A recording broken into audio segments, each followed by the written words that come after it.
Up continues after severe weather tore through parts of Michigan on Monday.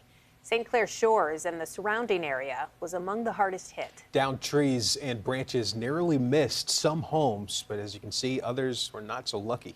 That storm moved through fast, but of course the damage it left behind will last much longer. CBS News Detroit's Jack Springate talked with some of those community members about what they're now dealing with. Well, even though some St. Clair Shores residents told me the storm only lasted about 10 to 15 minutes, that was enough time to cause some serious damage, like what happened to this home, crushed by a tree branch. Real lucky. Winds up to 61 miles per hour, according to our next weather team, knocked out branches, causing power outages in Grosse Pointe Woods. No damage, thankfully, but we lost power for like 4 hours or so.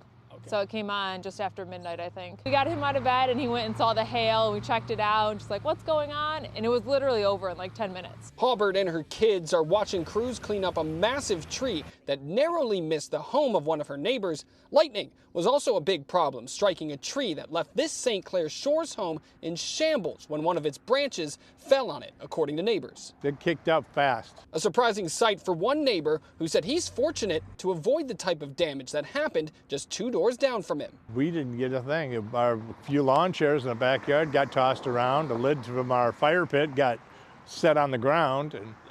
But other than that, there's nothing broke, nothing hurt. Thankfully, no one was inside the home when the damage happened. And our next weather team officially counted branches or trees falling on 3 homes due to those storms, with this one, of course, being one of them.